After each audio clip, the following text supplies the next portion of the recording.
नमस्कार, मैं हूं दीपक त्यागी और आप देख रहे हैं IBN9.UP का खास कार्यक्रम कोरोना के ऊपर कि आखिरकार पूरे देश में कोरोना ने अपना जाल बिछा लिया है। लाखों की तादाद में पेशेंट बीमार पड़ रहे हैं, अस्पतालों के बेड पूरे भर चुके हैं, लोग सड़कों पर सोने को तैयार हैं, लोग अपनी बारी का इंतज़ार कर रहे हैं कि कैसे भी उन्हें बेड मिल जाए, लेकिन सरकार है कि कुछ कर नहीं पा रही है।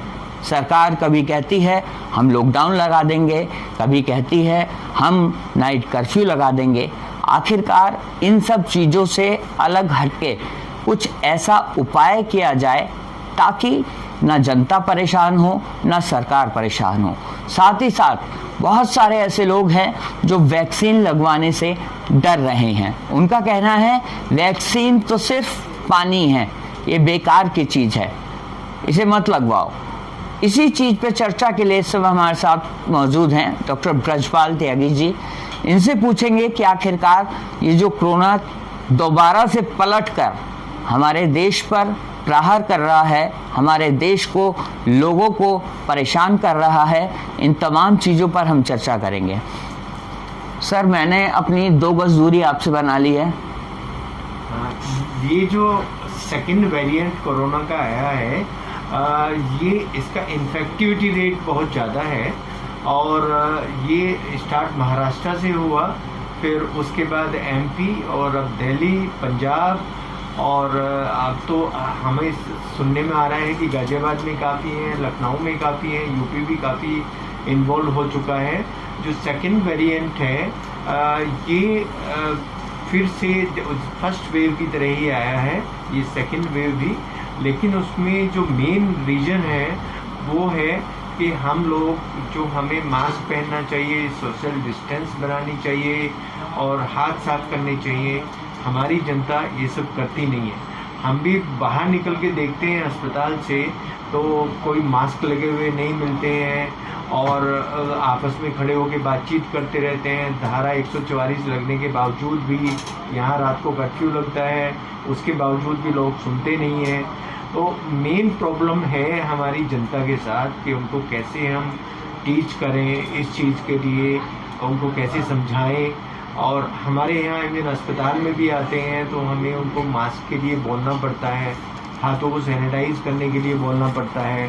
तो मेन प्रॉब्लम है हमारी पब्लिक के साथ। जो दूसरी प्रॉब्लम है वो ये है कि वैक्सीनेशन का जो काम शुरू हुआ है, अभी जो आंकड़े हैं वो है कि 10 करोड़ के करीब वैक्सीनेशन हो चुका है। वैक्सीनेशन के बाद जो आपने कहा कि वैक्सीन इफेक्टिव नहीं है, इस बात से तो मैं सहमत नहीं। सर, ऐसा मैं नहीं कह रहा, लोग बात कह रहे हैं। हाँ, लोग कह रहे हैं, लेकिन वैक्सीन 60% इफेक्टिव है और उसके बावजूद 40% केसेस में ये हो सकता है। और अगर उन 40% में होता है तो वो इतनी सीवियर कैटेगरी में नहीं होगा।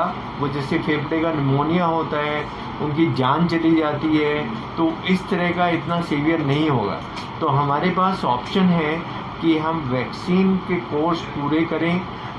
वो जो भी गवर्नमेंट ने गाइडलाइन निकाली है अप टू 45 इयर्स का जो है, लेकिन इसमें जो बाधा आ रही है वो ये है कि वैक्सीन की शॉर्टेज हुई है। लेकिन उसी के साथ साथ अब एक तीसरी वैक्सीन रूस से हमारे देश में आ गई है जो इस शॉर्टेज को भी कम करेगी। और वैक्सीन एक आइडियल ट्रीटमेंट है।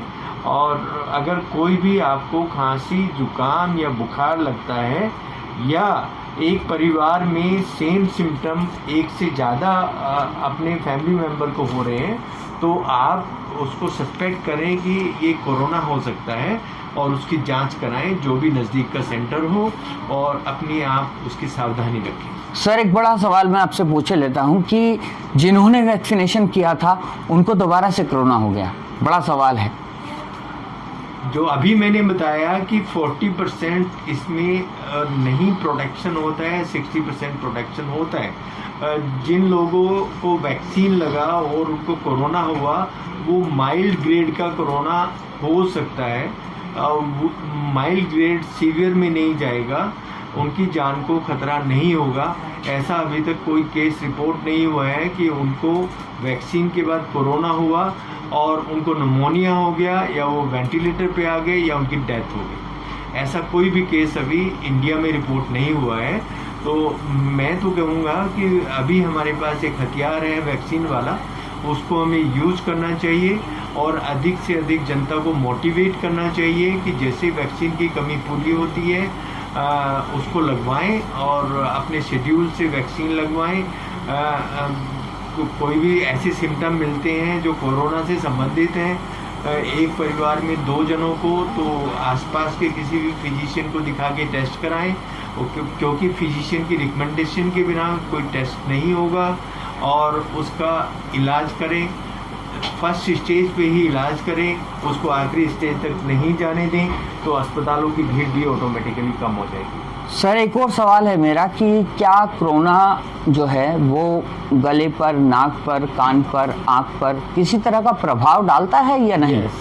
आँख पे भी डालते हैं जिसको कंजंक्टिवाइटिस बोलते हैं, और नाक के पीछे तो छुपा ही होता है, तो उस जो ये जुकाम होता है वो उसका एक सिम्टम हो सकता है। आजकल जो सबसे अधिक हमारे पास केसेज आ रहे हैं वो आके बताते हैं कि उनकी गले में खरांश हो रही है और हल्का सा फीवर हो रहा है, और हमने जैसे उनके टेस्ट वगैरह करवाए हैं तो उनकी रिपोर्ट हमारे पास आई है कि नहीं वो पॉजिटिव रिपोर्ट्स हैं, तो उनको फिर ऑनलाइन हमने इलाज बताया है हमारे फिजिशियन ने, और मतलब बहुत छोटे सिम्टम है कि गले में खरांश हो रही है, उसके बावजूद कोविड पॉजिटिव आए। जी, ये थे डॉक्टर ब्रजपाल त्यागी जो कि ENT हैं और बहुत अनुभवी, इनका लगातार लंबे समय से अनुभव इनका चलता आ रहा है, स्पेशलिस्ट हैं। इन्होंने बताया कि कोरोना किस तरीके से फैल रहा है, क्या क्या सिम्टम्स हो सकते हैं, क्या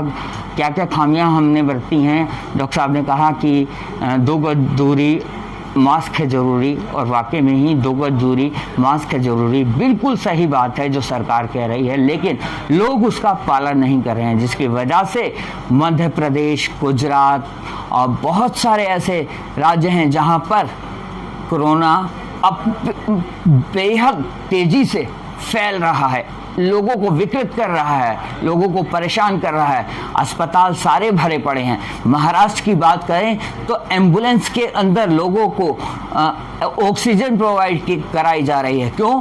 क्योंकि बेड ही नहीं है। अब यदि बात करें यूपी की, तो यूपी में भी इसी तरह की स्थिति बनी हुई है। अभी फिलहाल उत्तर प्रदेश में रात का कर्फ्यू घोषित किया है योगी आदित्यनाथ जी ने, जो कि हमारे देश के मुख्यमंत्री हैं। वहीं दूसरी तरफ महाराष्ट्र में भी ये जो स्थिति चल रही है कोरोना को, उसको ध्यान में रखते हुए उद्धव ठाकरे ने भी सोच में पड़ गए हैं कि क्या पूरी तरह से लॉकडाउन लगा दिया जाए या नहीं, क्योंकि यदि इस बार लॉकडाउन लगता है तो न जाने कितने लोग बेसहारा हो जाएंगे। जो नौकरी करते हैं वो लोग अपनी नौकरियों से दूर चले जाएंगे और बहुत सारी खाने पीने की चीज़ों का अभाव होने का संकट है। तो इसको ध्यान में रखते हुए आप सरकार के जो नियम हैं, जो कानून हैं, उनको अपनाओ, उनको फॉलो करो, तभी कोरोना को आप मात दे सकेंगे। वीडियो जर्नलिस्ट मनोज चौधरी के साथ दीपक त्यागी, IBN9.UP, गाजियाबाद।